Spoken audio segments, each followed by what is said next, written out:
2019 to order. We'll just go around the room quick and introduce ourselves. Start back here. Sure. I'm Angel Whitehead. I'm the president for the Heart of Wisconsin Chamber of Commerce. Rick Bacoka, President of Reggie. Lee Graff, Alderperson. Observer. Randy Wios, Gotta Go Taxi. Scott Kelly, Alderperson. Tom Realm, Alderman. Zach Fruitt, Mayor. Sue Schultz, City Attorney. Adam Kagan, Community Development. Tim DeSorsi, Finance Director. Shane Blazer, committee member.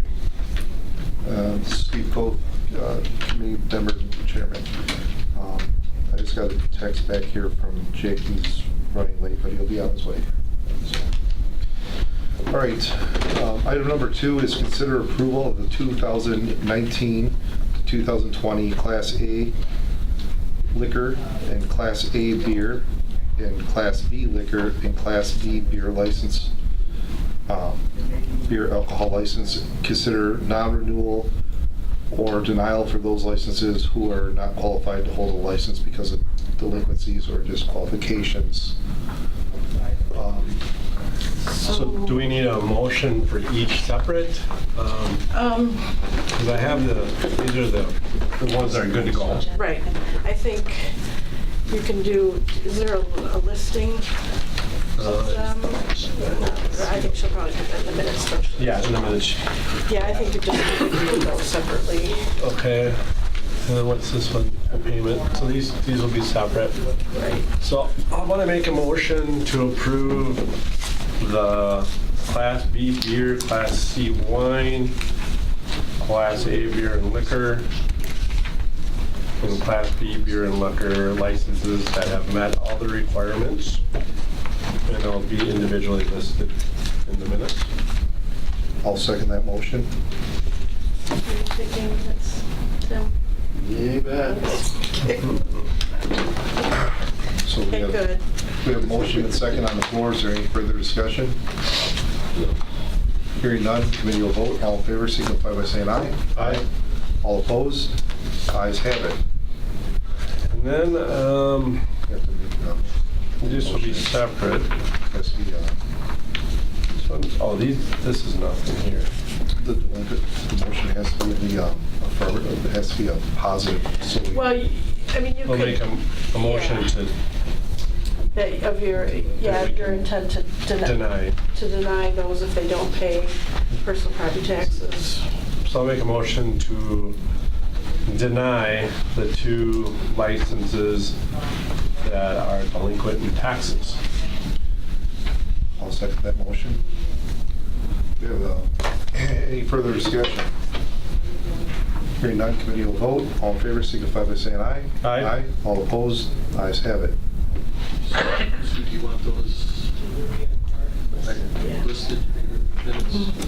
That's pretty mobile. Yeah.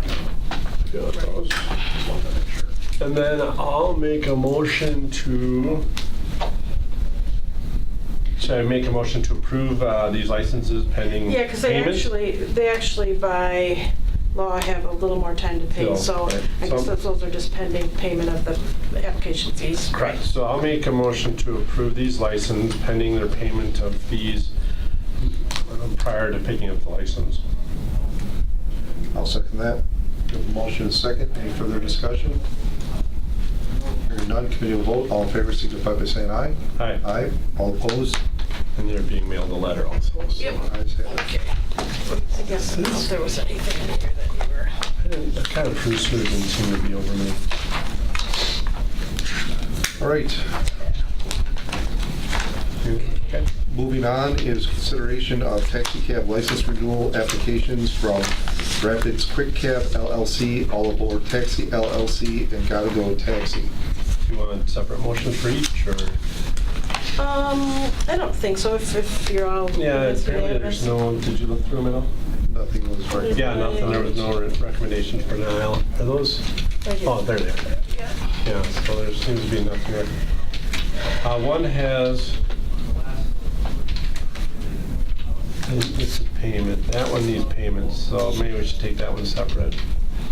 Or, Sure. Well, or the- approve, how about I make a motion to approve all the licensed taxi cab renewals applications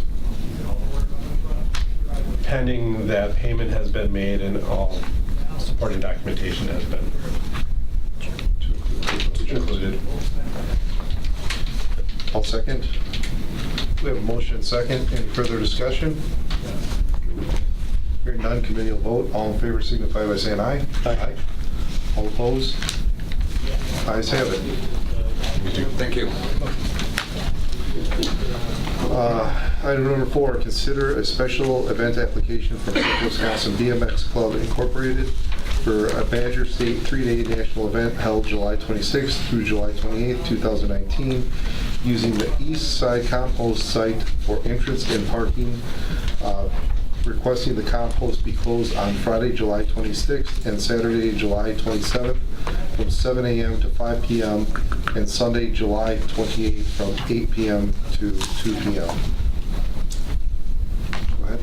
Mr. Volley, you good with closing compost site? Actually, the application just said on the one day, so I'm not sure.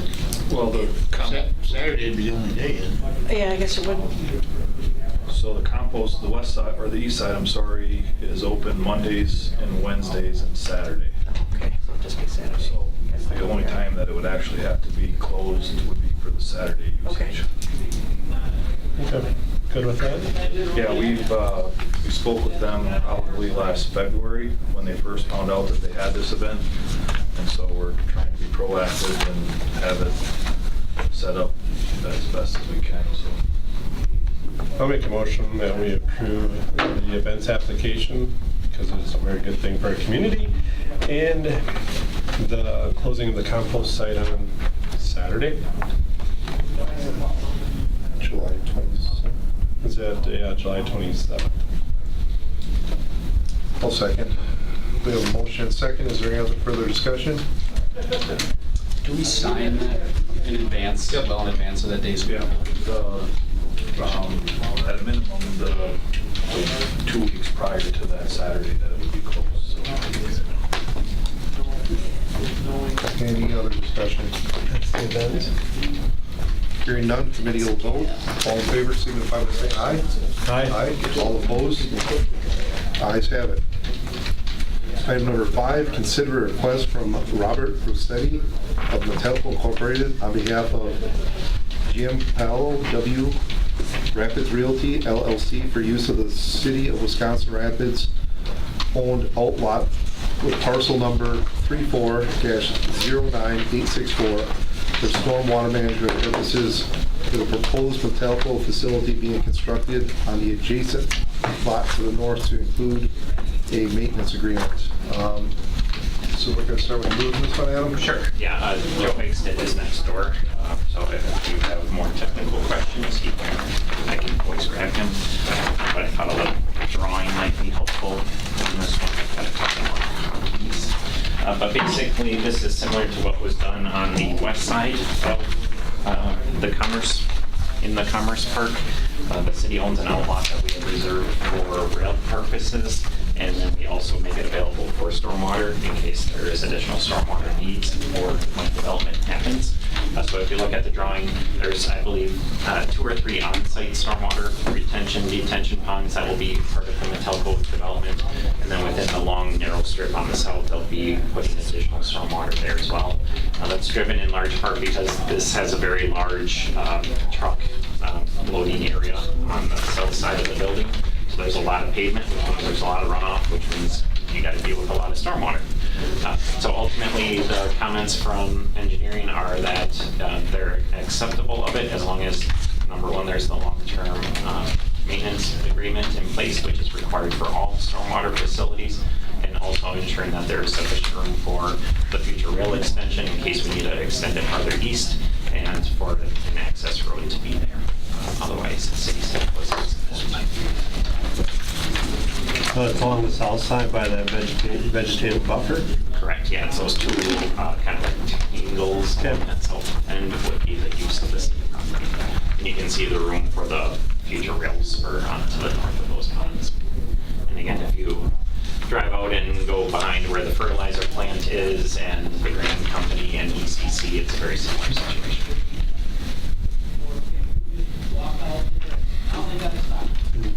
You good with it, Attorney Schill? Yes. I'll make a motion that we approve let me see the terminology here. For the stormwater, I'll make a motion to approve the use of city property for stormwater management, and also to approve an maintenance. Do we have that maintenance agreement? Or? I think there was a proposed maintenance agreement. Oh, yeah, that's right. Yeah. Yep. And then to approve the proposed maintenance agreement. I'll second. We have a motion second. Is there any other further discussion?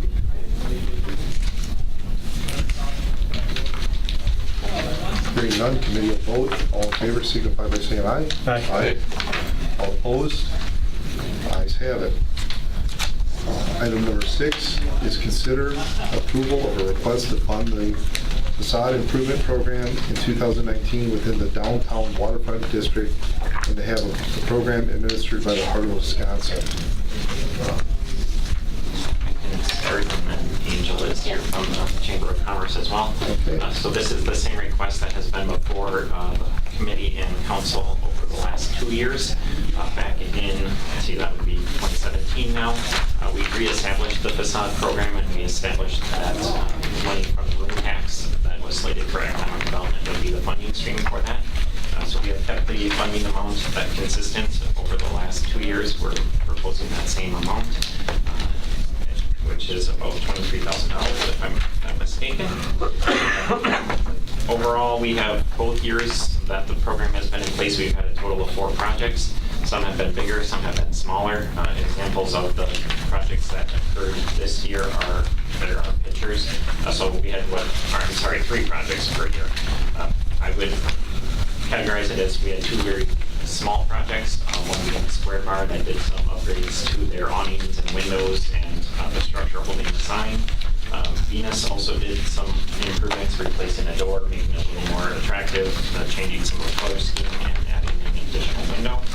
And then the largest, which is probably the most noticeable, would have been Kissinger Law Office, which they basically completely redid a portion of it, which was a big old overhead door that they redid, and then they redid the front of the more residential style as well, basically putting all new materials on the exterior, cleaning up the trim, replacing windows, making what had been one of the more tighter buildings in town much more attractive.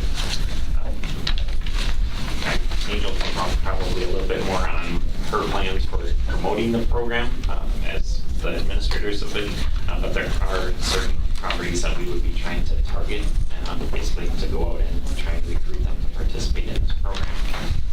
Ultimately, it is a matching grant program, meaning that the city will pay up to 50% on a facade project, up to a total of $20,000 being the maximum. But it is a reimbursement grant. The work is completed, they pay the fees, and then they get a reimbursement from the city on that. Overall, I think it's been a success in helping, like I said, clean up some of the tired buildings in the downtown area, and would recommend pursuing it for another year with the funding from the room tax fund. Sure. This year what we're going to do a little bit differently is we're going to try to have more one-on-one meetings with the businesses that could use those funds to update essentially the outside of the building. So previously a lot of it was just kind of word of mouth conversation, maybe a few meetings here and there, but we're going to try to be more proactive this year and actually have sit downs and suggest that this is a great opportunity for them, especially if they're looking to update already and they're just kind of waiting for those funds to get going on that. So we're going to do a little bit better promoting that from the chamber side of it and being more integrated with it. I guess just one thing I did forget to mention is we did the recommended handbook or the manual for it. We did make some minor tweaks based on recommendations of the committee that oversees and reviews the proposals. We thought that some of these smaller projects weren't really to the full intent of probably how the facade program was originally envisioned. So we cleaned up the language a little bit to make it to be targeted towards more impactful projects versus, so it's not just a replacement program. And if your window breaks, this program's not intended to just help you get a new replacement window. What it's meant to do is if you have a facade that's been covered up, for example, with plywood and some other materials,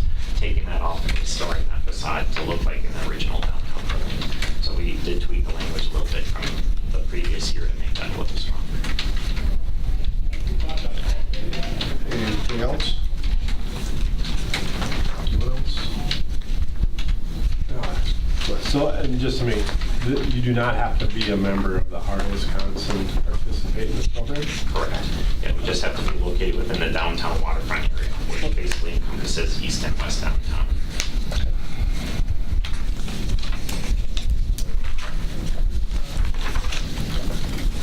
I would make a motion to fund the facade improvement program in 2019 within the downtown waterfront district.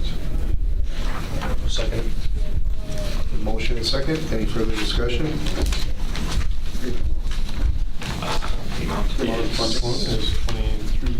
23,000. You want to maybe include that in your motion, just so And then the motion to include the amount of $23,250. Would you be willing to? Yes. Yep. Just a second. All right, we have a motion and a second. Any further discussion? Hearing none, committee will vote. All in favor, signify by saying aye. Aye. All opposed? Ayes have it. Item number 7, consider a recommendation from Statewide Services to deny a claim from Mr. Mike Zerflu for damages to his property located at 16440 18th Avenue South. And there is a letter in our packets here. I'll make a motion to deny the claim. Second. We have a motion and a second. Is there any further discussion? Hearing none, committee will vote. All in favor, signify by saying aye. Aye. All opposed? Ayes have it. Item number 8 is consider a request from Johnny's LLC located at 2610 8th Street South for a Class B beer and Class B liquor premise extension to include a portion of their parking lot for Thursday, July 18th from 4 p.m. to 2 a.m., Friday, July 19th, 2019 from 4 p.m. to 2 a.m., and Saturday, July 20th, 2019 from 12 p.m. to 2 a.m. Anybody have any idea how many noise complaints we had last year? We talked to the chief about this, and he has no issues with it. So, Depends on the wind. I usually don't hear anything from where I live. Last year, this is for the ski show, right? yes. Last year, we gave them a little extra time to shut down early to make sure they cleared out. Was the 2 o'clock the extra time? Does anybody know how that went? I don't. Yeah, because technically, and because that would give them extra time to. Okay. I just remember last year, whatever the request was, we moved it up a half hour just to make sure that everyone could get out of there. Because usually, our time's 2:30 on Friday and Saturday. So yeah, they have an extra half hour there before that they need to shut down. I'll make a motion to approve the request. A second. We have a motion and a second. Is there any other further discussion? Hearing none, committee will vote. All in favor, signify by saying aye. Aye. All opposed? Ayes have it.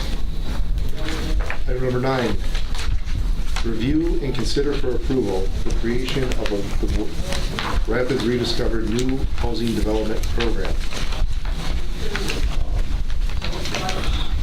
That would be me again. So this had been, was brought to the council in, I believe it was August or September of last year. Just kind of as an FYI to see if there was support for a program like this. Basically what it is intended to do is encourage the construction of new single-family homes within the city limits in targeted areas, meaning that in a neighborhood that could use some investment is where we would be basically going through and selecting certain lots that would be eligible for this program. So it would not be a citywide program, meaning an example I use is Steve Levine, who's building out behind Walmart. That is a successful development. There isn't a need for incentives for homes to continue to be built there. However, if you look in an area north of West Grand Avenue where there are vacant lots, there hasn't been a lot of reinvestment. This program is intended to give someone that extra kind of push to consider building in those areas. So we did model it off of a program that's been in in existence for 15 years or so. It's Richfield Rediscovered. It is a different situation, so I don't want to say it's an apples to apples comparison by any means, but they have had a long track record of success on this, seeing continued investment and redevelopment of vacant lots within that community. Ultimately, I had pursued funding through the county to be a matching grant to help expand what we had identified as $40,000 from the development fee from the senior housing project that is going south of Centralia. I was unsuccessful in that. The county did not approve any additional economic development funds in 2019. They, at least the motion and the budget was to maintain funding at about 2018 levels. That being said, I still went forward in putting together the regulations and the program. I think it's still worth launching, if nothing else, as a pilot program with that $40,000 to see if there is an appetite within the development community to see if this even is worthwhile. Obviously, if we have absolutely no takers and no interest in the next 6 to 9 months, then obviously it's a program that's not a right fit for us, but I think it's definitely worth a shot. I guess a couple of things in the program itself that I would note. One that most people are probably going to be interested in is what level of investment is being proposed. There's basically 2 levels. One would be if it is a vacant lot that is ready for development, the proposed incentive would be a $5,000 grant that would be reimbursed after the home is built and occupancy permit is granted. If it's a lot where there is a vacant home that needs to be taken down because it's a blighted or abandoned property, and they go through the process of tearing that down, building the new home, getting the occupancy permit, the proposed incentive is $10,000, and that's intended obviously to offset that additional cost of having to clear the site first. Again, that still would allow us to probably be somewhere in that 4 to 8 potential new homes over the next 12 months or so if this program is successful. Obviously, it is an expenditure from the city, but we would be taking vacant and underutilized properties, putting a new home that would have a higher tax base on them. So the city would be reimbursed in a manner of speaking over the approximately 5 to 7 years based on expected tax. Otherwise, there are some other standards within the program that are recommended. Things like minimum size of the home, meaning we're really trying to get homes that are different than some of our existing stock. So looking at 3-bedroom, 2-bath, for example, which is a little bit harder to find in some of our older neighborhoods. Looking at requiring a 2-car garage as well, so that you don't run into a situation where we're dealing with then cars parked on the grass, which is a common problem within the city. So it does require a minimum level of investment basically through this program to make sure that it is the type of housing that has been identified through the housing study as a need.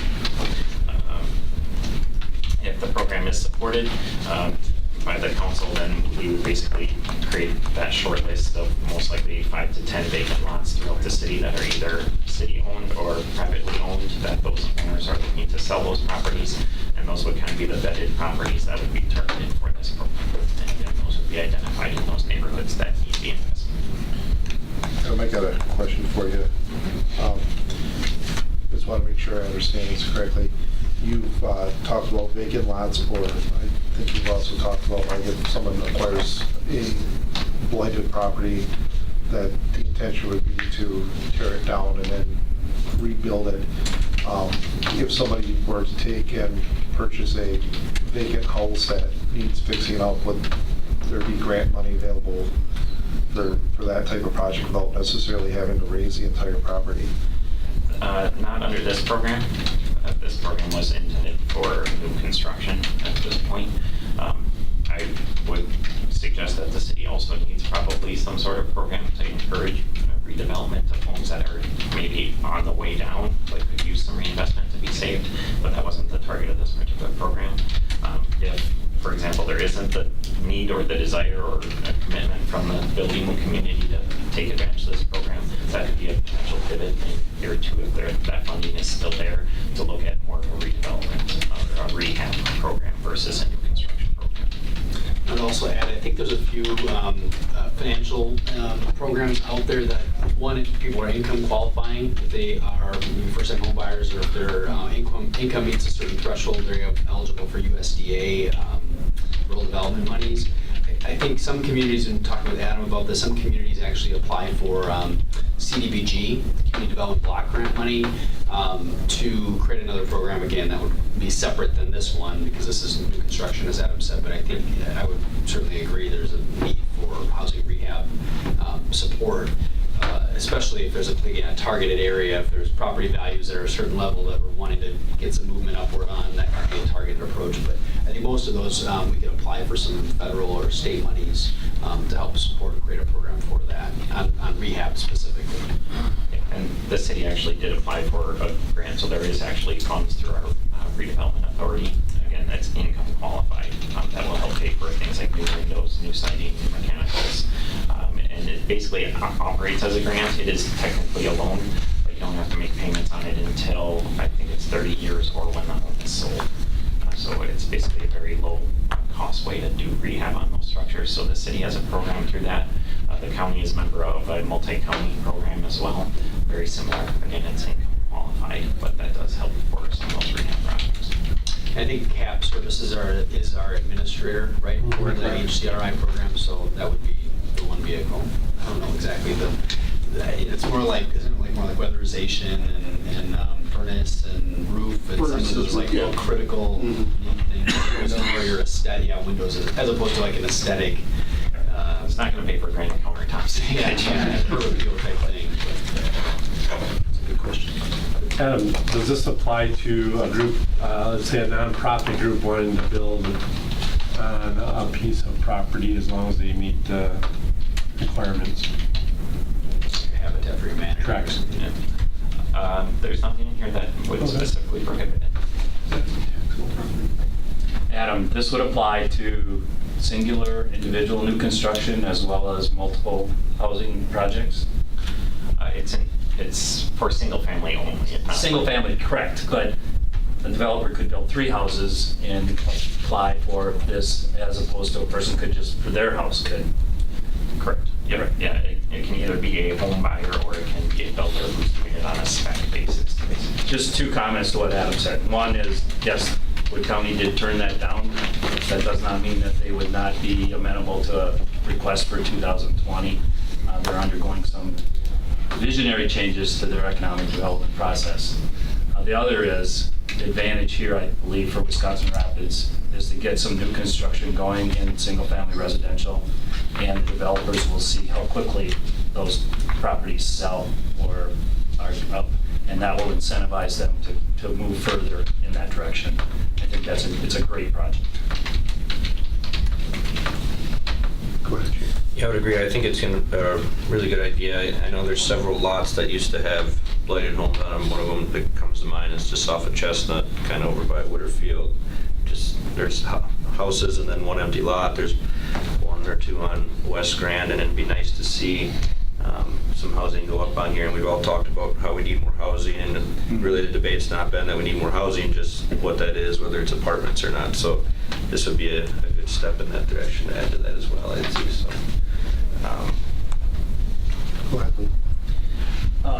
My question is, what do we do with lots? You talked about the area north of West Grand, and I'm very familiar with that area, but those lots don't meet current code with frontage. So what is the plan moving forward? You know, those old lots typically were 45 feet frontage, 50-foot frontage, put a 3-bedroom, 2-bath, 2-car garage on a 50-foot frontage. What do we do there? I know what you're saying, and I'm not disagreeing with the program. I mean, obviously, I encouraged it, but my question is what do we do with those lots? Do we try to split them and sell them to the homeowners to get them, to get them that extra frontage that they would need to possibly build a garage, get more taxes that way? Because there's a lot of smaller properties that we can't develop under today's code. Yeah, a lot of them can be developed, just probably would have a hard time getting a larger home like a 3-bedroom, 2-bath on there. They are grandfathered, they are still considered buildable because they were platted in a conforming manner where they were put in. So yeah, this is not a magic bullet for figuring that out. A lot of times it depends on who owns them. A lot of those lots are owned by either the next door neighbor already. If it is a city-owned lot, I know when the council have reviewed some city-owned properties, it's probably a good 4 or 5 years ago now. A lot of those lots that the city owned, the proposal was to contact the adjoining property owner, see if they wanted to split it to at least get it back on the tax rolls, and then use that would allow for them to make expansions or garage additions. So that was the plan years ago. Did we get anywhere? And do we sell a lot of them that way? We didn't get a lot of interest. Yeah. People don't want to buy it. I mean, Yeah, they're just like, feel like, oh, no. we can't do nothing with the extra 25 feet or whatever. And that's my question is, you know, so how do we address those smaller lots? I mean, this works great for bigger lots, you know, because of the housing requirements, but, you know, it's tough. I mean, it's tough. Some of those older areas that we're talking about, the USDA loan, which I was going to bring up, so I'm glad you did, but the USDA loan, that type of stuff's all for income-based housing. You got to meet a certain age requirement, which is a thing that I think we should be publishing to try to get that refurbishment, because it's very hard to find. But my question is, what do we do with the smaller lots? And, you know, by putting some of the, I mean, would it be better to have a smaller house on an empty lot or no house than leave it empty? So do we want to address that in this? I guess until, I kind of saw this as a first step. Seeing, again, is there a desire to see some infill development on some of what I would consider maybe more attractive lots because they meet current size or they're would allow what maybe some of the new homeowners are looking at? I think when you're looking at those smaller lots, what you would try to do is maybe look at ways within the zoning code to encourage, whether it's, I guess it would have to be something discussed, whether or not the city wants to encourage something like a tiny home concept. Right now, we have a limit on how small the home can go, but if we really truly want to see some sort of development on those, do we reconsider that and look at ways to incentivize it, even if it's just a regulatory thing to make it easy to pull a permit and put up a small, whether it's a studio type of structure on a smaller lot. But again, I don't see this being the magic fix for that. I think that's going to be a future phase if we see that there's an appetite with this program.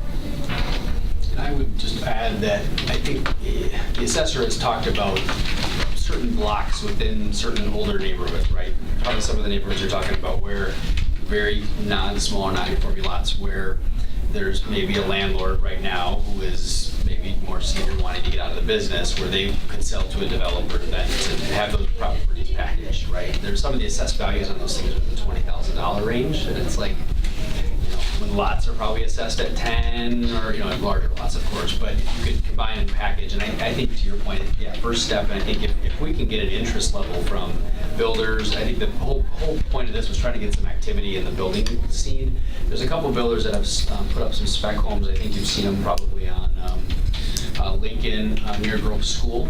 There were two properties two houses built last year, the year before, sold right away. Great assessments. I mean, the assessor was very happy with the whole process on 21st Place. Over in Blazers District, there's some properties. I mean, the new home activity is certainly picking up, but we'd like to see some of the infill stuff happen, not necessarily requiring new curb and gutter and new street and other infrastructure, just to keep the cost down. So the ones that you're talking about, either house fires, I think are great candidates where there's a house fire or where we've had a condemnation and a house tear down. And I think we can all come up with probably at least a half a dozen lots. So I think as Adam said, the next step is to identify some of those lots that are fairly visible. 16th and East Grand is one that always comes to mind. One of our firefighters had lost his house to a fire there. Next door, there's a small, tiny home that's been on the market forever that should be combined. You know, that lot across from Water and Light, that should be. So it's examples like that. I think if we can crawl, you know, some of the builders have been a little critical, saying, well, why don't you waive building permit fees and some other things? Well, I think these are the types of incentives. There's a whole flavor of this or assortment of options we can choose when we probably tiptoe into this housing incentive world. I mean, some communities, as you probably have seen articles, are incentivizing paying people's down payment, and you know, I don't think we need to go there yet. I think we should start more on the demand is there. So let's start more on the lot cost purchase, because some of these have they're county lots, they have back taxes on them and things. So this might just help soften the blow. And we tested the idea with some folks, and they seem receptive. I guess we'll just see what happens of it. If nothing materializes, then I think we just find ways to continue to sweeten the pot.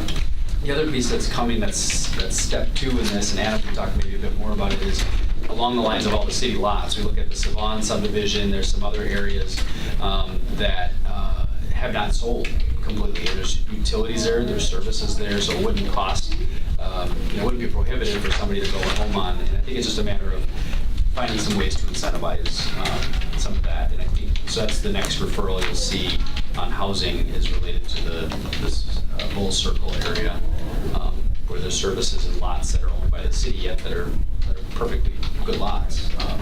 We've also had a developer approach the city about donating some lots on 22nd Avenue down by Rams.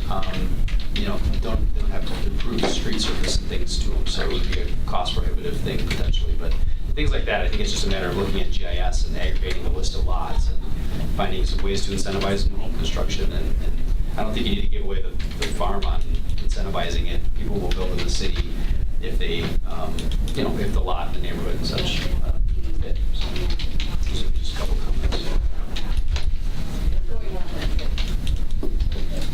Anyone else? Scott?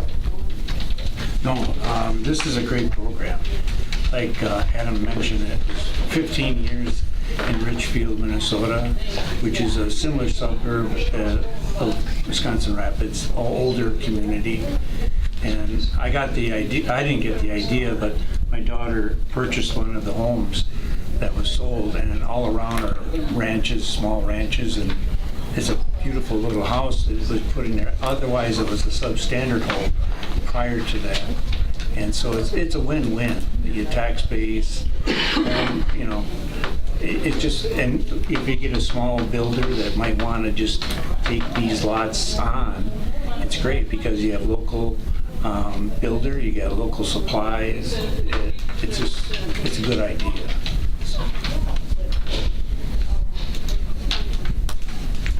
I'd make a motion to approve the creation for the Rapids Rediscovered New Housing Development Program. I'll second it. We have a motion and second. Any further discussion? Hearing none, committee will vote. All in favor, signify by saying aye. Aye. All opposed? Ayes have it, motion carried. Item number 10 is review and consider rate proposals from truck vendors to purchase a 1-ton pickup for the Parks Department. I assume we're going to start with you on that, Paul? Yep. All right.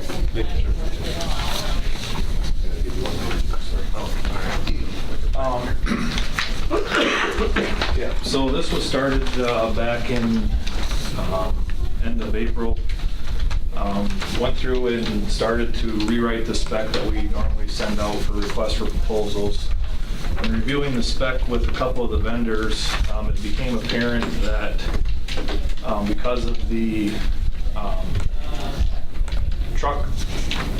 issues with trucks and boxes and things like that, most of the vendors were not going to be able to bid them because they have quit taking orders for 2019. And so then the initiative was switched to looking at local vendors as far as what they had on stock, in stock, or orders that were made.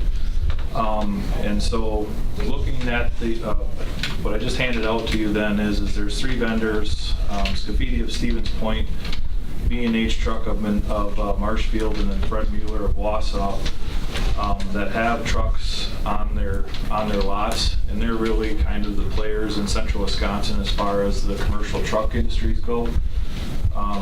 2 years ago, we purchased 2 1-tons from Scafidi. But so I requested requested pricing from the trucks that they had on stock.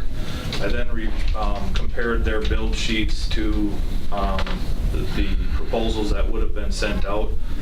All of the trucks meet or exceed spec, and they're all available except for Fred Mueller's. It was just a cabin chassis. Currently, we have Monroe truck boxes on our trucks, but I also got pricing from Casper Truck Equipment, which is out of Wausau. Monroe truck is 15 weeks for a dump box, and Casper was 8 weeks. And so both B&H and Scafidi's trucks are done and ready to be delivered with boxes on them with what we use. So I guess I am recommending that we purchase a 1-ton truck from B&H. This truck will be replacing a 2003 1-ton that is having some mechanical issues, some body defects that are, it's a 16-year-old truck. So the price up in the top does not include the title and the municipal plating. So the total of that truck would be $44,369.50, and that would be funded out of our equipment replacement fund. I'll make a motion to approve the purchase of a 2019 Ford F-350 from B&H Truck for a total of $44,369.50. I have a quick comment. I know we didn't get any local bidders on this, and it sounds like these are the main players. Have we ever spoken with any local dealerships about maybe future partnerships, or can they put anything like this together to maybe more keep it in Rapids? So 2 years ago, same thing. We purchased 2 1-tons and then a F-550, and then we also purchased 2 half-ton pickup trucks. Both of the half-ton pickup trucks we purchased from Wheelers here in Wisconsin Rapids. Okay. It's like I say, it's hit and miss. In this case, nobody was able to put a. We gotta leave the door open. I'm just gonna crack it. They weren't able to take orders on them, because they were filled up for the orders for 2019. So yeah, in previous times, yes, they all would get the proposals and request proposals and stuff like that. So Okay. it is my intent in later, hopefully July-ish, to request proposals for 2 half-ton pickup trucks, and obviously Rapid Ford, Wheelers, and then Johnson G. Beagle will get those. Sounds good. I'll second the motion. All right, we have a motion and a second on the floor. Is there any further discussion? Go ahead, Lou. Just more for Tim. Where are we sitting with equipment replacement fund? I think there's about 900,000 in there. Okay. Let me double check my memory. That's correct, but you have to remember that we're about 550,000 coming out for 2 garbage trucks. Right. So yeah, I have a running list of where we're at with stuff. So. Okay. Well, I figured you did. I just wanted to ask you a question. That's it. Good. Pick up your garbage. Anyone else? All right. Hearing no further discussion, committee will vote. All in favor, signify by saying aye. Aye. All opposed? Ayes have it. Item number 11 is update on aquatics fundraising. In an effort to keep this brief, since the clock's a little bit behind, just wanted to kind of present a couple of questions or thoughts, get direction from the committee and perhaps maybe the council on elements of the fundraising that remains kind of within the scope or the priority of us. The first question being, what is our goal? And I think these are more mechanics related to the capital fundraising that needs to occur. 3 million and change is kind of the balance, I believe, after we figure somewhere in that ballpark, after we consider the legacy grant, plus a component to the legacy grant is a $500,000 matching. So I think, what are we setting as our capital campaign? So thinking about the project, or as the work that I would suggest is really over the course of the next 12 months, what do we want the goal to be set at? What would the timeline be? Would it be a 12 months since we're planning to open the facility effectively now, next year? I can't imagine we would be continuing to do too much fundraising after the facility would open. We've previously identified features and levels for donor recognition, and we probably want to affirm that to make sure. I think our positioning would be unchanged in that we're willing to provide donor recognition for a kind of commensurate amount of a gift, but just wanted to affirm that piece. The next item, I guess, to question would be around who's doing the ask. Are we forming a capital campaign committee? Are we asking residents to be a part of that? Is city staff participating in a role in that? And then the last question, or really more of an update, is around active solicitation. So the first being municipalities. Now that we've got a construction schedule and we have some operating models from a financing standpoint, from an operations standpoint, we have a fairly decent idea of what rates would be.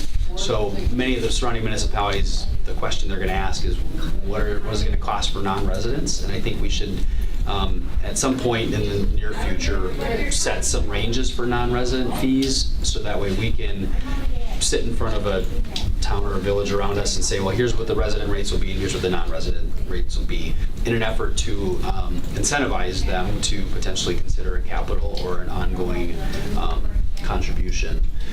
And then, so that's municipal support, and then the other piece to that would be our continual outreach with private enterprise and foundations and nonprofits. And so everyone that we had been engaging with that has asked for a meeting or taken a meeting with us has gotten an update that the facility is under construction, and that we've got effectively a capital campaign that we're looking to raise money, and we'd like to meet with them to talk about recognition of features and that sort of thing. So that would be kind of the big picture that I wanted to put on the table for some reaction and some recommendations and a direction, so that way we can move forward. I guess I'm still under the thought that I think the city staff had made a commitment that they were going to raise, was it 7, 8 million? Was there an original number? Because we were going to borrow 5 million, and then there was an ask, or there was going to be the potential of the balance is going to be raised through city staff or through solicitations. And so I would say, for me, that's still the continued mission, because ultimately, which I spoke about before, is every dollar that's not raised, the taxpayers have to borrow more money for that. So I would say, for me, it's going forward with your original plan, but staff's plan on that fundraising, that balance that's still out there, that hopefully the taxpayers won't have to pick up that expense. Anything beyond the 5 million that you're saying? Correct. Okay. Because that was the original agreement. So I like the idea of a committee, whether that be made up, it could be made up of a combination of people you mentioned, so city staff, maybe an alderperson or two sit on there, community members. And if that committee could meet on these fundraising efforts every month, I feel like maybe it'd be more on track and have a solid timeline versus just an update every few months at, finance and property committee or something, and maybe a little more ownership in the fundraising for that. But yeah, I mean, I would agree. I think there's still a lot of time left, and we should still try to get as much private funding or funding from nonprofits as we can. And there's a lot of excitement around it right now. So if we kicked off those efforts yet this summer, everyone's kind of talking about it. So I think it's be a little easier to get people involved and maybe get some donations and naming rights and things of that sort. It seems to me that this is all things that should have been and have been going on. This you guys have been meeting with a lot of people. So I don't think this is anything new. I think we need to keep full steam ahead, because every dollar that's raised is a dollar less that we have to borrow and put on the taxpayers beyond the 5 million. Zach, I just had a question for you. Is with the grant, the matching grant, and some of the other things, where are we at with the fundraising right now then for everything that's been collected, ballpark total? We'd have to run a tally, but it's it's under 3.1 million, I would say. The legacy grant has been executed upon, so conceivably, for round purposes, we've got a $3 million gap now that we've committed to do the entire thing, right? It would have been less. It would have been about $2 million less if we didn't do the entire scope of the facility, which would have been the park features and all of that. We had to do this, right? In order for the grant to be awarded, that's what the conditions of their grant. So effectively, it's $3 million now versus whatever it would have been before, which I don't have the numbers, but probably 1.7 less, I think. Anyone else? else. So if we did go with the idea of, like, say, putting together an aquatics fundraising committee with people from different areas, who would start that off? Would it come from? Well, that's a question, right? I think when you think about capital campaigns, you generally have a chair or a co-chair, and they're kind of honorary figureheads, maybe. Some of them do asking. I saw the YMCA Boys and Girls Club. It was Kurt Hoyer and Phil Brown, recognizable individuals in the community that were co-chairs for that capital campaign. So there hasn't anybody that's approached me and said, I want to chair your campaign. Right. Of course, it's a lot of work and it's a lot of time. So I guess the question is, if we want to open that up for a committee, we would probably call for interested individuals to serve on the committee, then identify or maybe select within that group a chair or a co-chair or co-chairs for the committee. I think that the chair of the committee should still be probably someone from the city here. I mean, just when it goes out to fundraising and who knows all the stuff behind it, I don't think nobody's going to be able to speak to it better than someone who's been involved and knows all the numbers on that part. But Hasn't been that, Joe just walked in, hasn't then that been Joe, his primary fundraising for a meeting with, for the pool at Aquatic Center? Well, once we concluded design, I mean, Joe's been the lead staff member on the donor meetings, but the responsibility's really been at my office. And that's something I believe you accepted or wanted? well, I was happy to be the representative for the city, right? But I don't have a capital campaign background, and I have not professionally done that. There's a professional methodology to capital fundraising, capital development. I'm happy to continue to engage with folks. I mean, I think that's appropriate. But we've been asked, we asked early on, did we want to engage with a donor consultant to assist us? And MSA had presented that information to the council at that time, or we shared it with the council, and the MSA presented it. But we had talked about that if we wanted to have a formal individual that was, you can find potentially somebody locally that has the expertise, sort of like a grant writer. This is different because we're not grant writing, it's opening doors, it's making the ask, it's actually the face-to-face type thing. So, I mean, I'm happy to act in that official capacity, yet as we go forward, the question is, how much time can my office and myself or even city staff commit to it on top of their day-to-day responsibilities? It's worked, but I would say that it certainly takes somebody away from their time they're spending on their day-to-day job. So that's a priority that we have to discuss and set if that's what the council wishes us to do. What happened with the MSA discussion? Was it decided at that time not to fill that role? We figured we could do as much in-house before we spent any money that we were going to raise money for, right? It's kind of like, but capital campaigns, I mean, the Y Boys and Girls Club project, they spent over $50,000 on a consultant to do their major gift planning and their whole strategy and developing that. So it's not uncommon for it, but I don't know how you feel about that. My only concern is I don't want to see city staff go like this, well, we're going to borrow the money for it, so now we don't have to worry about it. Honestly, Well, that's why I asked how much we're going to raise, right? How much are we going to commit to? Because we could say we're going to raise every dollar, and that's fine. It's just, there's also, what is the community able to support? Absolutely. And I think that's, we exhaust our resources internally around staff resources to raise $3 million versus to raise $2 million. That could be quite a bit easier. I don't know. I mean, I don't have that magical answer, but it's a question that I think I've been asked. Which of my response to date has been, we're raising everything we can. Absolutely. Yep. That's not public money to construct. And there's still dates approaching yet where boards have to meet. So right, we still have a year of cycles. Exactly. Right, and we're still waiting for those boards to meet on some of them that haven't met yet. Correct. To discuss it. Or have punted to their next cycle. Right. And I think we're still within that with a couple of them right now. But I think so I just hope we stay on the heels of those people. Honestly, I don't know how much more effort can be put into it. My concern is that the community now will lie flat because we've committed money to it, we've agreed to borrow money for it, now they can move on to another project. That's my concern with the community. And I think that's a great point you raised. There's a window of time here where there's excitement and anticipation, and I'm going to help do this because the council's agreed to move it forward, and I want to see my name, I want to get my brand represented on there, whatever it might be.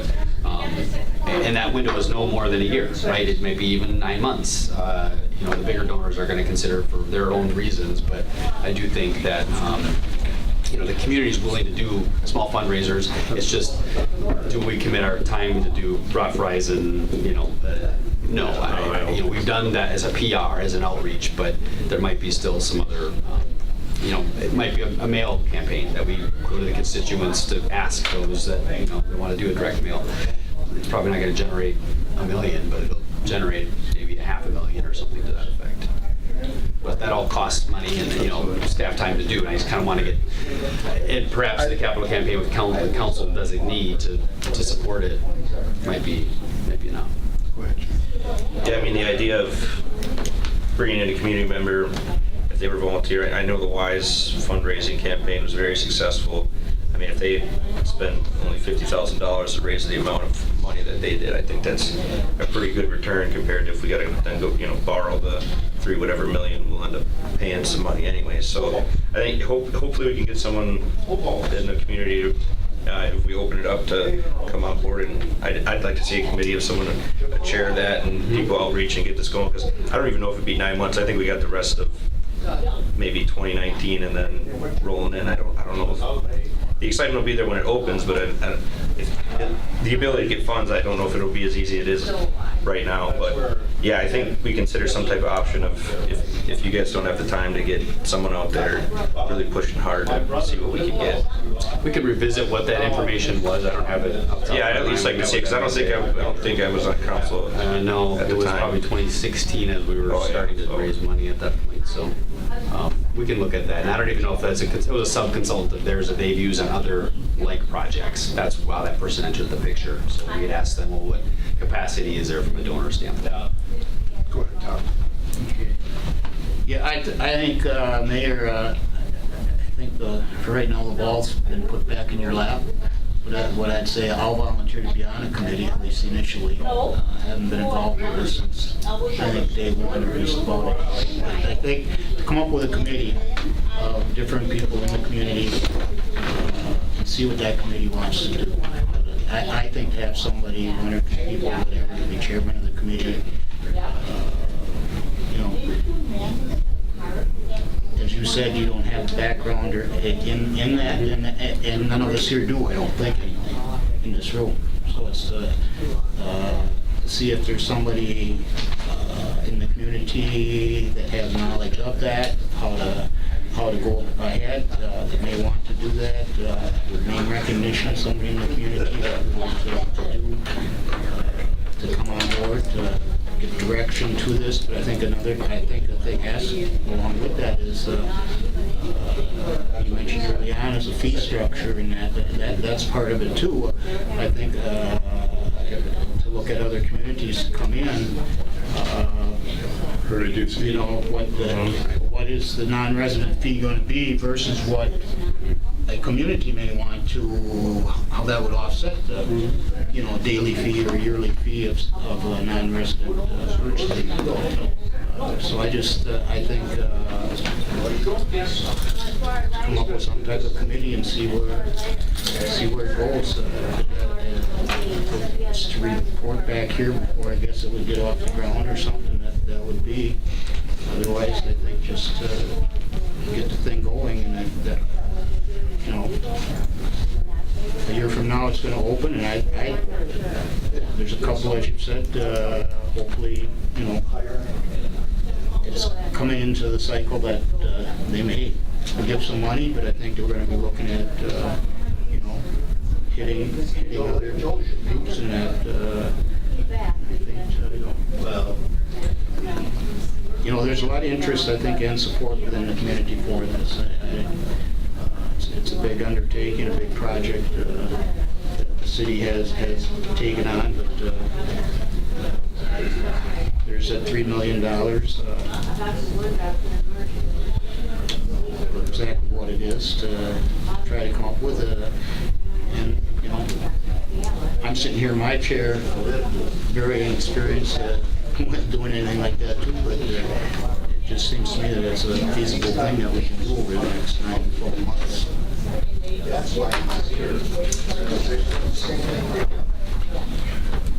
other questions or comments? Since this was just an update, I don't believe we need any action. And I'm happy to share on kind of a rolling basis, as we've done in the past. It was kind of a bi-weekly or once a month frequency around donors that we've engaged with, we've met with, just as a status for you. I don't want to share that publicly now, right, for various reasons. So, and I can put that together on an email basis too. So, and appreciate any other input anybody has after the meeting. Thank you. All right, with that, we'll move on to item number 12, which is consider a request for McCoca. Is that right, Rick? Okay. For additional funding for REGI, which is the Regional Economic Growth Initiative. Thank you again for your time. Last month, I appeared, gave you a report, packets of data. I hope you all had a chance to move back through there. As usual, the pace of economic development is very quick. There are some things I'd like to update you on. But first, a reminder that REGI was formed about 5 years ago to embark on a regional collaborative mission of bringing various municipal entities within the county and region together for the lack of another regional entity to do that. In those first 2 years were probably a little rocky. Last 3 years I think have been pretty good. But boy, in the last year and a half, 2 years, a whole lot has bubbled to the top and really changed. You've seen Midstate have their Economic Development and Workforce Division. Bobby Damrow and Greg Bernstein, they're much more active in that. Encourage has relinquished that more to them, but is still very, very active. You're seeing the county, Wood County, being much more active. They're watching Marathon County and Portage County, marketing their counties and getting developers and attracting business and having things going. Even to the south, Adams County and Juneau County, economic development corporations, and moving forward in a much more active basis. And as I mentioned before, Adam and I and Angel have been going to the Wood County meetings. They're committed to changing the way they look at economic development, hopefully in 2020. We had North Central Regional Planning come in, do a presentation. Wisconsin Rapids would benefit greatly from association with North Central through the grant applications, the comp plans, and all the things that happen. And I really believe there's movement for Wood County to join them for the first time in a very long time and become part of that process. So as I talk to you tonight, there are a lot of different players and a lot of different initiatives that are happening, I think, for the very good. If Wood County had been a regional leader 10 years ago, we probably wouldn't have seen a need for REGI and the regional initiatives that we have. So not to discount what's happened, but I do see the face of economic development changing a little bit in the near future. I'm optimistic that Wood County is going to be recipient of a grant to help study that process and identify the key partners and players. And so this very well could be one of the final types of this kind of request from our organization. And this is a 2019. It's part of our budget for this year. It's part of the things that we have done. Joe is here. We're working on, we really have been working a lot on multi-jurisdictional issues. We're working on a road issue. We're working on opportunity zones. I would like all of you to visit the synergy.net website and see the opportunity zone prospectuses that we're putting together. Wisconsin Rapids, Nakusa, and Port Edwards are all listed in there for their opportunities, it'll take the rest of the night to explain how it all works, but you can see on that website how they combine with TIFs and create investment pathways for local monies to be developed in your community. The developer exposure, Adam and I just toured Tim Martinez from CBRE, a national real estate company here 3 weeks ago. He was very impressed with Wisconsin Rapids. CBRE is a national real estate firm that follows around new developers. You saw Metalco come in here. what they do is they come in and they look at the area and identify real estate parcels for downstream companies to invest. Creates greater exposure and that marketing thing that is so essential to getting the developers here. Adam was also at the Wood County meeting where he presented his redevelopment for residential housing. Wood County just decided this year that they weren't going to spend anymore. I think that's kind of out the door, and next year is going to be open to that. But one of the things that you have here is somehow over the last few years, the developers here have been convinced that they build too expensive of a home here that nobody's going to go and buy it. So what you just approved tonight is going to put some of those homes on the market. It's going to show those developers how quickly that they turn and change hands, and you're more likely to get some more exposure here. So went by the airport on the way here, Ben, that is so cool to look at, and it's adding to your room tax money. There's still some issues with numbers of motels and things that have to happen here so that we can take advantage of the influx. Sand Valley, of course, is almost 100% full for the summer. And so all of that comes pushing into Wisconsin Rapids at the same time you have your BMX, the Water Ski Show tournament, the State Trap Shooters tournament, and all of that. And we need to continue to have that developer exposure, not only for the private individuals for housing, the apartments for housing, but for the overnight housing, so we can take advantage of all that, because those are the visitors that look at our community and all the work that we're doing with the Aquatic Center and the Boys and Girls Club and the downtown redevelopment and the bicycle trails, and all those are making a wonderful place to live. It is very apparent that almost everything that you all look at in economic development in the future has to have a housing component to it. Otherwise, the work that we are doing here and you are doing in the city of Wisconsin Rapids is going to attract people and businesses, but without a place to live, all we're doing is populating Plover. And so we need to have all of those regional considerations. So the communities, we have a couple of things going that, again, are, like Mayor said, just aren't for public consumption at this point. It's going to be very exciting. Residential development, some things that are happening in some of the towns that are adjacent to Wisconsin Rapids that have property and developable area to do those things. The last couple of weeks, when I go to other cities, I look at all the building that's going on, and I try to see their condos and their housing developments and where they're coming. Almost every single one of them is sitting next door to the medical center in town. And our medical center here, Aspirus, has an ongoing issue with attracting and retaining good qualified help, because when they come to the area, they can't find a place to stay here and bring their spouse and family, and get acclimated to the area, so they're in a hurry to buy something, and they're driving out of town. So economic development is changing, and it's changing for the good.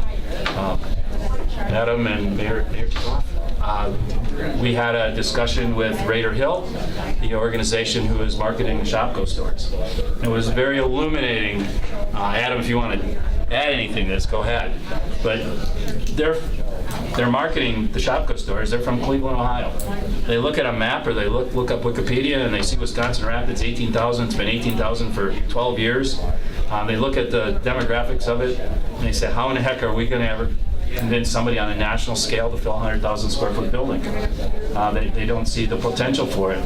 The general public thinks that economic development is a Red Lobster and a Dunkin' Donuts. We know that it's far, far more than that. And so the conversation we had with them on the phone was to talk about the outlying areas that make up the central Wisconsin region, rather than just the individual city. And we were able to get some traction with them. Yeah, they said, with that kind of information, it's more likely that we can find somebody to get in there. So there's a lot of components. Reggie's been very busy with a lot of those things. I just emailed probably 2 dozen support request letters to legislators this morning on behalf of the Tribune. You guys are doing the right things. We're doing the right things. I just came here this evening to approve one more year of funding for 2019 for Reggie, in the same amount it's been since we've been organized, is $20,716. Any questions? Anyone have any questions? Oh, it's been a year already? I know, it has. We just talked about it. I know. Go ahead, Jake. Yes, my concern on this is I feel like when we went over the numbers last time, and it just feels like we're footing a big amount of the bill compared to other municipalities. And I know Sand Valley is the one that gets a lot of attention with the economic development going on. It's just so far away, and when I talk to business owners and stuff, I don't know if they don't feel they're feeling the push yet from it that maybe other areas in Portage County, Rome, might be feeling. And I think at a certain point we got to consider where we want to put this money, if we want to put it towards something that is almost always or completely Rapids focused, or if we want to continue to be a part of the big picture. But yeah, I feel like sometimes like with the aquatic center, we're talking about everybody's going to be coming, everybody's going to be using it. A Street, the roads, everybody's going to use it. The Wisconsin Rapids taxpayers are the ones who are always paying for this bill. So that's just my thought on it. So I'm a little hesitant that We are creating revenue streams here. In the housing side especially, in the investment side and business, to the growth and the marketing. It's only been recently, Jake, that you've had really anything to brag about. And Sand Valley, I can give you a lot of stats there, but it's only in their second year of operation. You know that just in our area, we have 5 of the top 50 public golf courses in the United States, just recently ranked.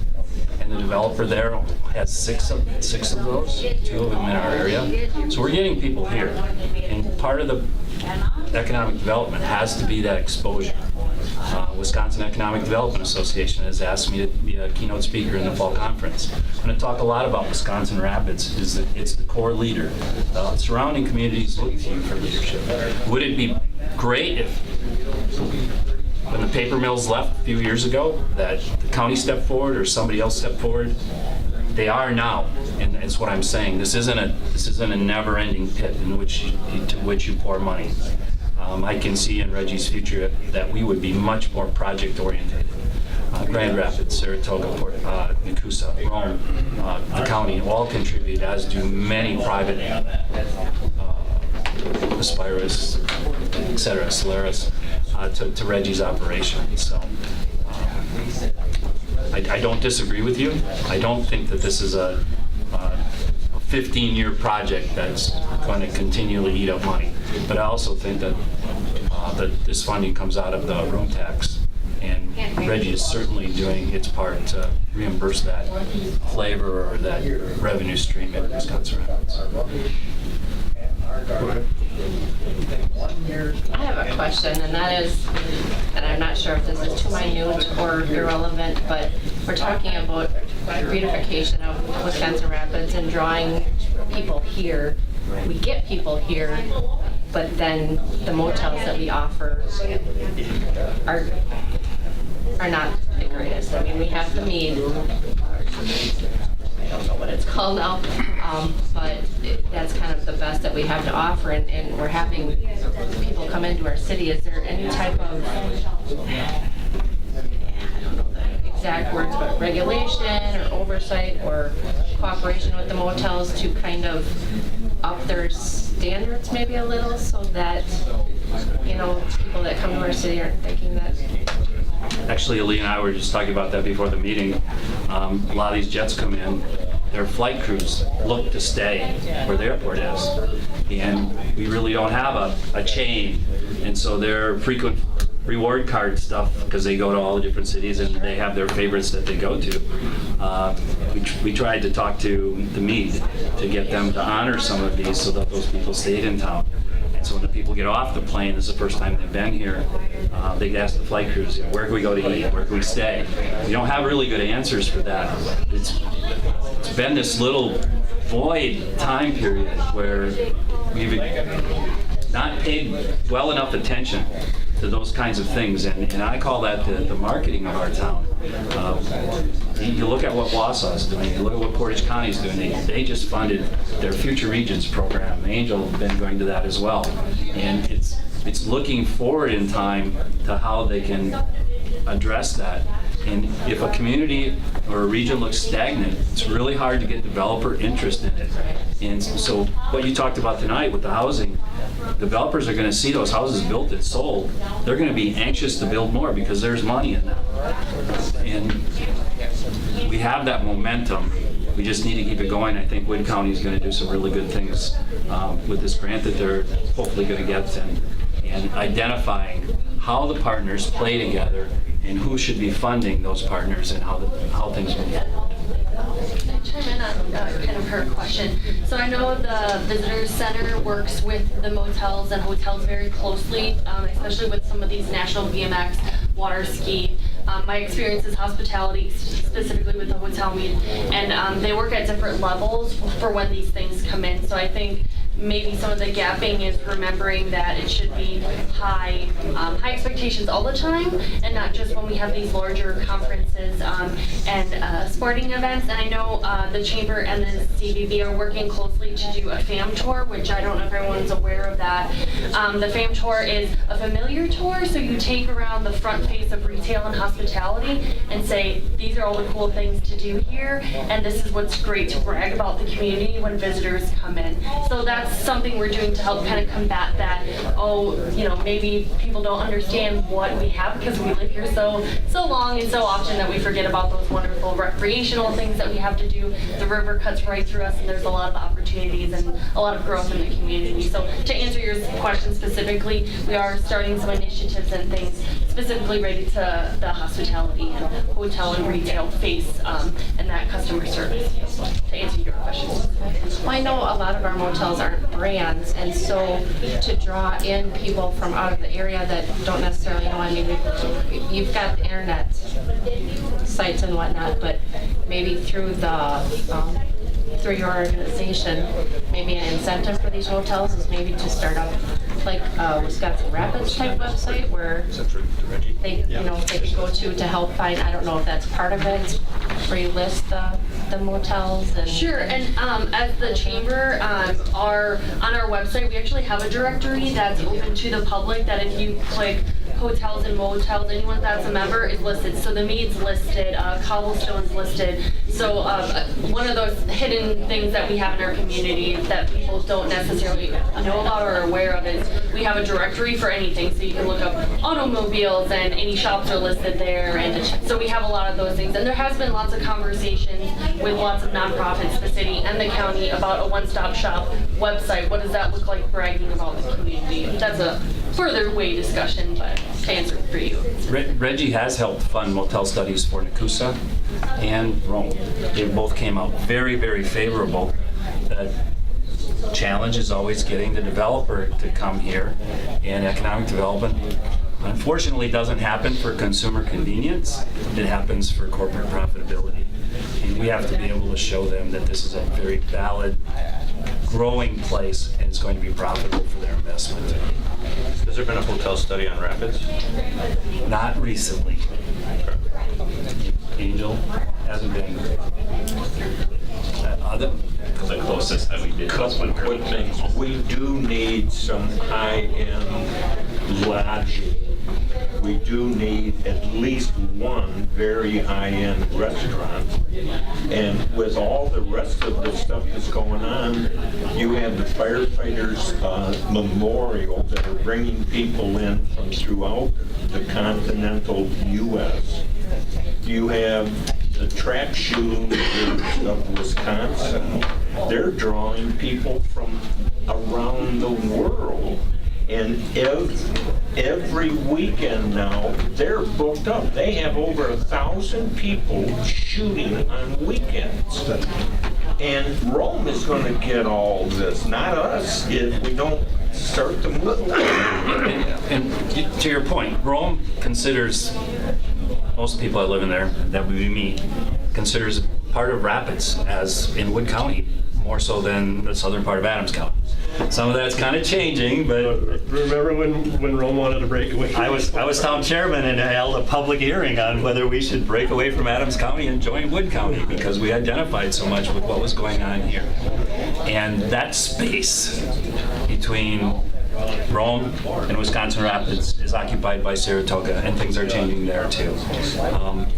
one of the housing developments that we have and potentially we're talking about occupies three municipalities. And one of the things that Reggie has been really good at, Jake, is helping, because of my government experience, between the different municipalities and facilitating these discussions to a positive outcome. And like I said, Joe and Adam have been parts of that. And until we find somebody, and I'm hopeful that Wood County is going to fill that role in 2020, until we find somebody to take that over, it's going to leave a hole if Reggie's not there to continue. I was just going to note on the hotel study. Yep. Off topic. I wanted to get back to it. It was when we were looking at mall redevelopment opportunities. Part of that was looking at hotel availability and need. And unfortunately, the quality is lacking in Rapids, but technically the number of rooms is enough to scare away hotel developers at this point. Not saying that won't change, but that's where it was. Too many available? It's the seasonality enters into that. When they figure capacity, the Rome study said it was going to be at 127% of capacity the first year, but that also said it's probably only going to be at 50% of capacity for January, February, March. And that's where we still have that seasonality issue with visitors and business. Anyone else? Lee? I actually dove into this subject quite a bit, at least 6-7 months ago. I thought I spoke well enough on it 6-7 months ago to try to spur maybe that what makes sense, how can we group, where do we go, who all has what. And a brief overview of it is the chamber does a really good job of working with businesses that are currently in place. And the members. And the CDD is working with hospitality type issues. The Mid-State's actually on board and operating different classes, right? So, and we're left with Wood County and Rapids. And I challenged Adam before with the amount of time we spend on true economic development. The truth is that there's just not enough time in the week with all the other ordinance violations and ordinance things that we have to deal with. And, so the only engine we really have is Reggie to truly do economic development. Now, if economic development offers site plans for individual plans that decides to go to Port Edwards or Nakusa or to Rapids, at that point, then it would be Adam's capacity to handle that type of development, but it's really Reggie that gets that conversation and really works with them. So, like I said, I've actually challenged Reggie, and Rick knows I've been out there quite a bit in the last year since I took office, and really trying to figure out what can we do as a city. Do we bring that Reggie group or someone like that into another full-time position? Obviously, we're looking at $100,000, right? Because it's expenses, it's medical insurance, it's wages, it's so really Reggie operates the best for all the municipalities in the local area, being that nobody has to singly fund that position in order to get the economic development needed. And I brought this up, like I said, 7-8 months ago, and I said, well, are we serious about economic development? Are we in the business or are we not? Because if we're not, then we have different groups that handle the businesses we're currently here. I'm not saying every once in a while that the heart couldn't eventually attract somebody because of visitors, or the CBB eventually attract a potential person, or that Adam couldn't land a cold call or whatever. But the problem is that they're all consumed with what they're trying to do to make Rapids better, and there's big initiatives, almost like Angel mentioned, about moving things forward for the city, so their time is consumed with trying to make what we have better. Adam's job is consumed of trying to what we do in the city better, to make sure we're more streamlined, to make sure we're you can see obviously in Adam's reports how detailed he has to get it in every individual subject when it comes to development. He knows all the ordinances, he's got to deal with all the, make sure the trees are right, make sure the distance and the right-of-ways, and the engineering department deals with all that as well. So I mean, it's like, who really takes the cake, and who really has the opportunity to go out and venture outside the local community to try to attract a business from Madison or attract a business from Milwaukee or Chicago, something different. Otherwise, we're all fighting for the same regional, you know, if the shop goes, I don't know how many times we heard, well, isn't Target going to move in there? I mean, it's just assumed. Well, Target's in point. We're fighting for the same companies. We have to broaden our horizons. I don't know the answer moving forward, as Rick alluded to, what potentially could be. Whether the county ends up creating this position and handles the money that you know, they decide to fund it themselves, and they have another group that does this for Wood County in general. But in looking into this and spending lots of time having discussions, it's really hard for me to not know that someone's actually out trying to solicit new businesses, not necessarily the ones we have in the regional area that we're trying to pull from Marshfield, or we're trying to pull a business from Mansfield, or we're trying to pull something from Point or Clover. I mean, we're trying to draw new, right? And now whether that always lands in the city of Wisconsin Rapids, or it lands in Coosa, or it lands in Port Edwards or Pittsville, it's my understanding that Pittsville is actually putting up some housing. But the point is it's benefiting the regional area. If we can get people to stay here, get people to use our businesses, we can increase our businesses, we can get more hotels, we can get, you know, more single-family homes, which I'm big in favor of single-family homes.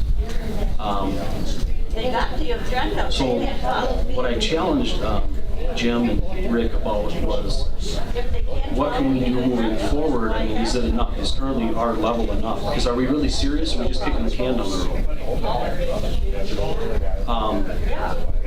I don't know the answer. But like I said, as a group, we have to decide, is economic and bringing, I mean, Telco landed in our lap because of a certified site, not because we went out and got them. And it's great for the city. It brings smaller businesses that come along with rendering plants, or come along with, I mean, you know, we talked years ago with slaughterhouses and stuff that didn't come to fruition, but there's a lot of businesses that are subsidiary to the main business. That's the type of stuff that we need to be going after, in my opinion. Like I said, I spent a very, very, very crazy amount of time on trying to figure this out, and trying to figure out what's best for Rapids, because I'm always very concerned about where taxpayers spend their money, you know. And it's funny, just on a side note, that, you know, really we're talking, it's almost a benefit to us for $23,000 to do it, because we're not paying a full-time salary person in-house to do it. I mean, I don't even know if $23,000 is enough to actually get the exposure that we need to draw newer businesses. Maybe that funding level is appropriate, maybe it's not. But I mean, I would be in favor of, if it gets us more exposure at a different venue, you know, what does that cost? Is it extra $1,500? Can we do 3 in a year? Can we do 4 in a year? You know, kind of like what we did with the police department, saying, you know, is this really worth? What's the value of it? How many more do we want to see a quarter, or do we want to see 1 quarter? You know, and try to get value of it.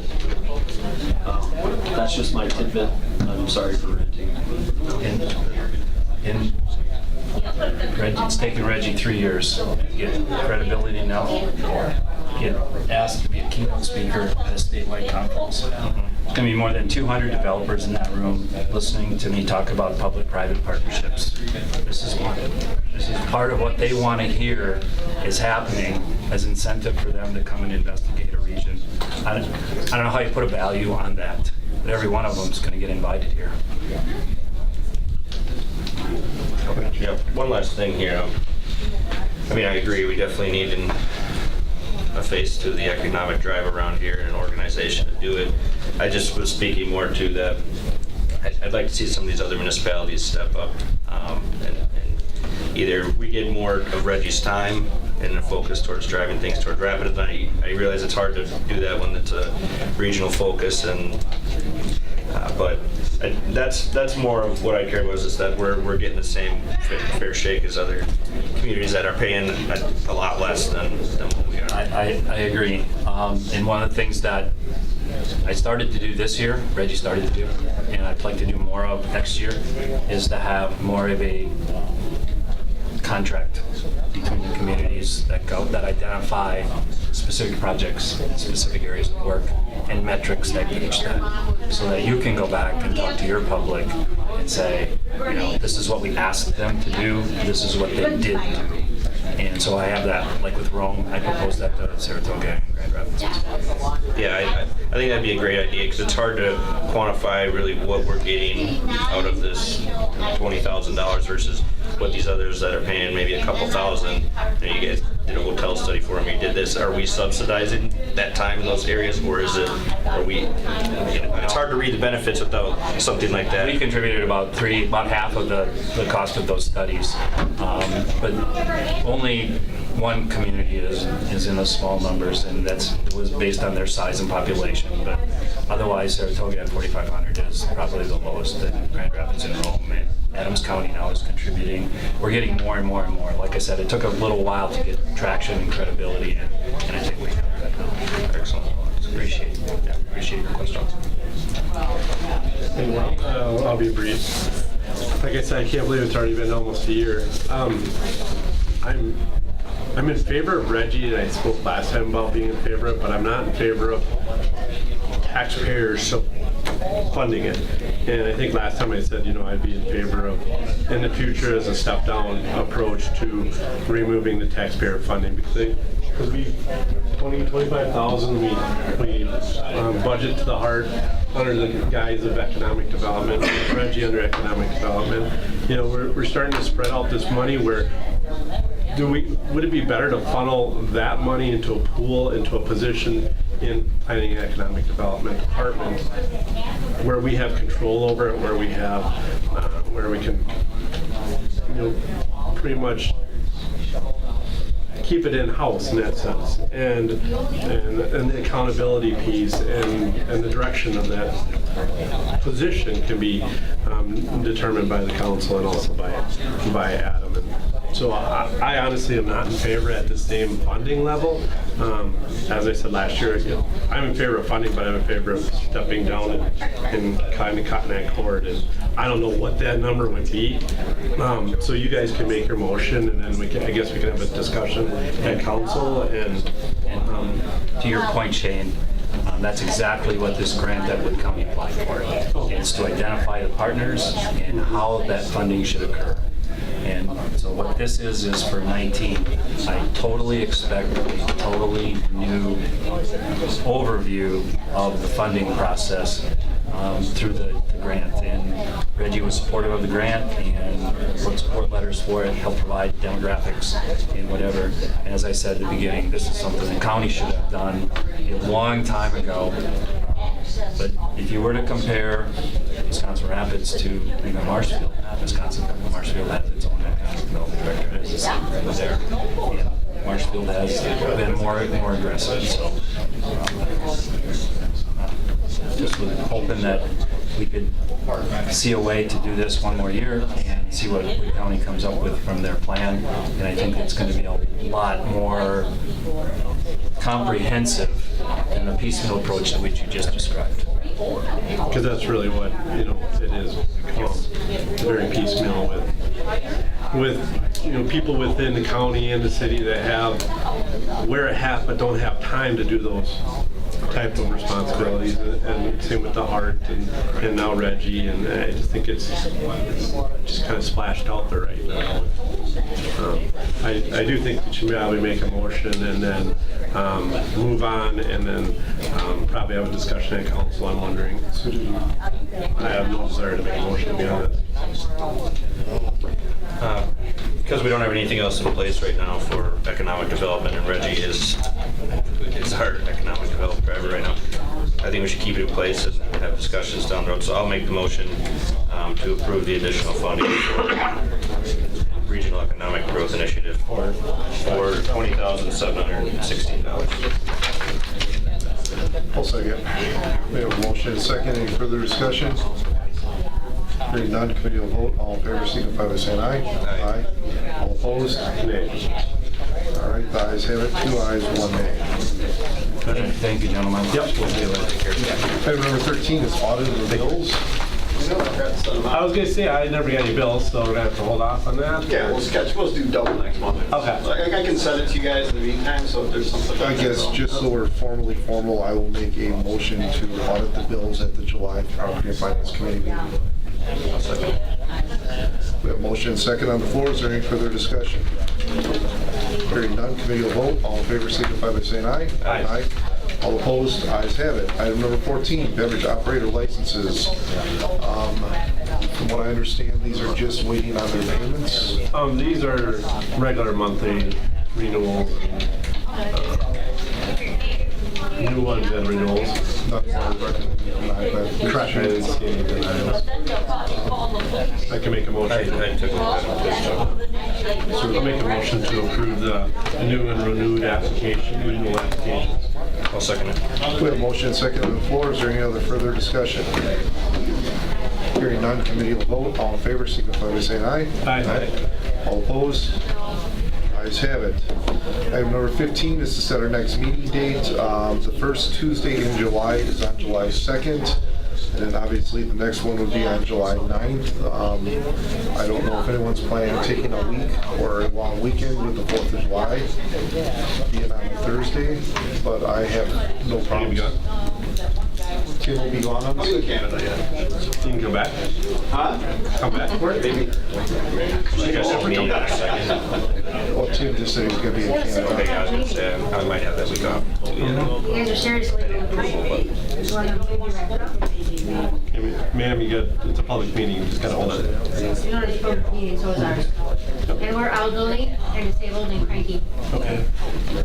Don't make up great. All right, Jake's going to be gone, Tim will be gone, so it looks like Tuesday, July 9th, 5 p.m. will be our next meeting. Good for everyone? Item number 16 is adjournment. Motion to adjourn at 7:39. Do I have a second? Second. It's a motion second. All in favor signify by saying aye. Aye. Any opposed? Ayes have it. We stand adjourned.